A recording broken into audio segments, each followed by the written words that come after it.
1947 के बाद में सिंध से आए, जो हिंदुस्तान का एक भाग था, हम कब सिंध में वापस जुड़ सकेंगे? इंडिया पूरा कब जुड़ सकेगा सिंध में? देखिए, ये प्रश्न वैसा ही है जैसे अक्सर लोग कहते हैं कि भारत हिंदू राष्ट्र कब बनेगा।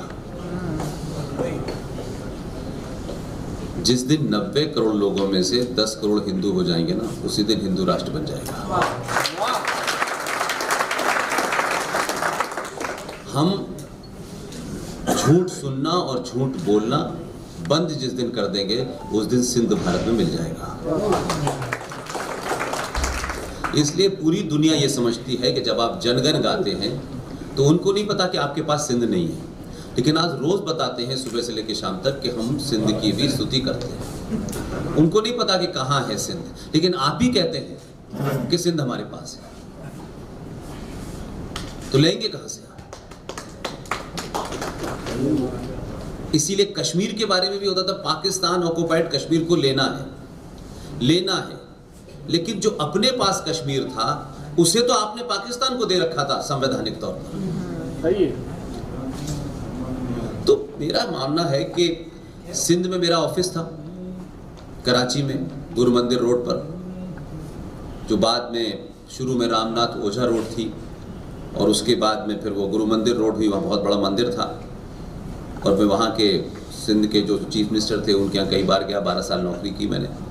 तो पाकिस्तान को अगर आप सच माने, ये ऑफ द रिकॉर्ड बात है, भारतीय राजनीतिक लोगों ने जिंदा रखा हुआ है। पाकिस्तान हमारे कारण जिंदा है, हमारी मूर्खताओं के कारण जिंदा है, हमारे नेताओं के कारण जिंदा है। हम पाकिस्तान के 4 राज्यों के बारे में एक एवरेज हिंदुस्तानी इस बात को नहीं जानता कि उनकी फॉल्ट लाइन कहाँ कहाँ है, लेकिन एक आदमी कराची में बैठा हुआ, पेशावर में बैठा हुआ, बलूचिस्तान में बैठा हुआ, हिंदुस्तान के बिहार तक का उसके पास गणित है कि कितने % मुसलमान किस कॉन्स्टिट्यूंसी में है।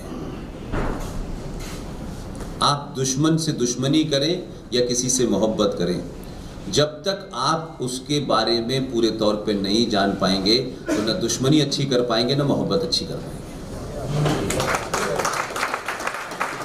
हमारे यहाँ एवरेज लोगों को बहुत सारी बातें पता नहीं हैं। उसके कारण यह है कि हम लोग सुनी सुनाई बातों पे बहुत यकीन करते हैं। पाकिस्तान, यकीन मानिए, मैं तो इतने लंबे समय तक रहा हूँ, सुबह से शाम हमारे कारण जिंदा है। अगर उनके क्रिकेट बोर्ड दिवालिया हो गया है तो हम मैच खेल के और हार करके उनके बोर्ड को मजबूत करते हैं। ये अंदर की सच्चाई है और ये पहले से बुरा है, क्योंकि पाकिस्तान के बारे में इतनी बड़ी बड़ी बातें होती हैं, लेकिन पाकिस्तान की क्या स्थिति है हम अपने इंटरेस्ट में बताते हैं, लेकिन ये कोई नहीं बताता कि पूरे पाकिस्तान की टोटल पॉपुलेशन 23 करोड़ है। उत्तर प्रदेश का अकेला एक आदमी गेरुए वज डाले 23 करोड़ लोगों को नचा रहा है। इतनी औकात है। पाकिस्तान के अंदर ISI और पाकिस्तान आर्मी को हमने जिंदा करके रखा हुआ है, हमारे अपने स्वार्थ हैं। इसलिए हम पाकिस्तान को ऐसा बताते हैं कि जैसे दुनिया का पावरफुल देश है, और कोई भी छोटी सी घटना पर रिएक्शन देते हैं तो हम पूरे देश में देखते हैं घुस के मारा हमने, जिन्हें पता नहीं कहाँ मारा हमने।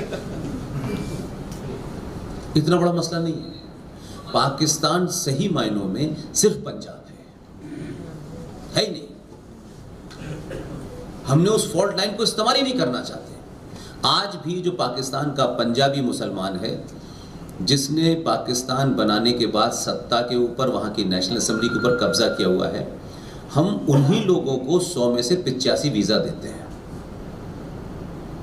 और पाकिस्तान का दिल्ली में हाई कमिश्नर अपने घर पर डिनर पे बुलाता है तो आंध्र प्रदेश का कौन दलित लीडर है जो हिंदू अपर क्लास के खिलाफ बोलता है, उसको इनवाइट जाता है। दिल्ली में कौन कौन लोग हिंदुओं के खिलाफ विद इन हिंदू में हैं, उनको इनविटेशन जाता है। तो कभी पॉलिटिकल सेक्रेटरी, कभी कल्चर सेक्रेटरी, इन 12 सालों में मैंने यही देखा। लेकिन 12 सालों में हमारा हाई कमीशन जो इस्लामाबाद में, उनको ये पता ही नहीं चला कि हिंदुस्तान का एक आदमी पाकिस्तान में ऑफिशियली नौकरी करता है एक प्राइवेट चैनल की। उनको पता ही नहीं, उनको इंटरेस्ट ही नहीं है। पाकिस्तान हाई कमीशन का दिल्ली में चपरासी गेट खोलने से लेके हाई कमिश्नर एक मिशन मोड में है। हमारे यहाँ के लोग जाएंगे, 2-4 कबाब खाएंगे, इधर उधर घूमेंगे और कहेंगे यार पाकिस्तान तो बहुत खूबसूरत है, वो तो हमसे बड़ा मोहब्बत करते हैं। हम नैरेटिव जानते नहीं, उसके बारे में बात करते हैं। इसलिए सिंध के बारे में मेरा मानना है कि जो जिस तरफ आपका आदमी चल पड़ा, ये 10 साल रह गया और उसकी पार्टी वालों ने उसके खिलाफ षड्यंत्र करना बंद कर दिए, तो मुझे लगता है कि बहुत कुछ चीज़ें ठीक होंगी, जिसमें पीओके सबसे पहले है।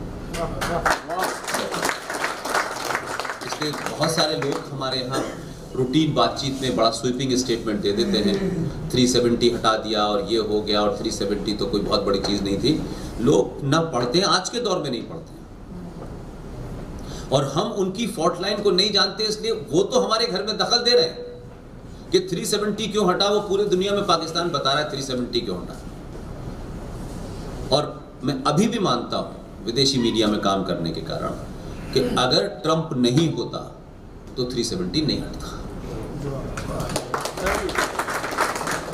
वो सारी बातचीत जिसका दुनिया का प्रेशर आपके ऊपर है, आपके देश में हजारों करोड़ लोग ऐसे हैं जो उस प्रेशर को बिल्टअप करते हैं।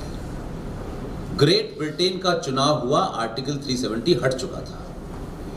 जो लोग भी अंतर्राष्ट्रीय मामलों पे देखते हैं, उस वक्त ध्यान कीजिए कि इंग्लैंड में 2 पार्टियां चुनाव लड़ती हैं, एक कंजर्वेटिव और लेबर पार्टी। सूडान का, इथोपिया का, नाइजीरिया का, भारत का, बांग्लादेश का, पाकिस्तान का, जहां जहां के मुसलमान थे, उन्होंने लेबर पार्टी के ऊपर एक प्रेशर डाला और कहा कि आप रेजोल्यूशन पास करें अपनी पार्टी के अंदर कि आप जब जीतेंगे तो great Britain United nation security council का परमानेंट मेंबर है, तो आप जीतने के बाद यूएन सिक्योरिटी काउंसिल में भारत ने जो 370 हटाई है उसके खिलाफ रेजोल्यूशन आएंगे। वो मुसलमान जो इथोपिया का है, सूडान का है, बांग्लादेश का है, वो उस चुनाव में अपने 370 के एजेंडे को ला रहा है, और हमारे यहाँ एवरेज आदमी को 370 के बारे में पता नहीं।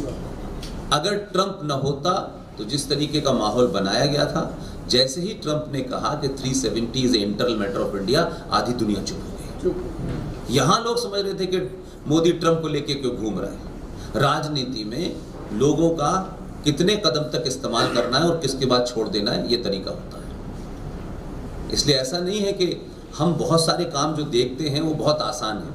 अंतर्राष्ट्रीय स्थिति इतनी बेहतर नहीं है कि हम सब कुछ कर सकें। ये किसान आंदोलन चल गया, फिर शाहीन बाग चल गया, और अभी हाल के अंदर रावत साहब का जहाज गिर गया। ये साधारण घटनाएं नहीं है। इसलिए भारत में कुछ भी होता है उसके इंटरनेशनल डायमेंशंस होते हैं। इसलिए हम ये कहें कि मोदी आ गया है, फौज सुरक्षित हो गई, ऐसा नहीं है। इसलिए मेरा फोकस बार बार ये है कि मोदी आएंगे जाएंगे, लेकिन जिस दिन सनातनी हिंदू समाज अपने अंदर लालच से, कायरता से डर निकाल देगा, आपको मोदी तक जाने की ज़रूरत नहीं है। लोग आपको मोदी समझ के आपके पास नहीं पहुँचेंगे।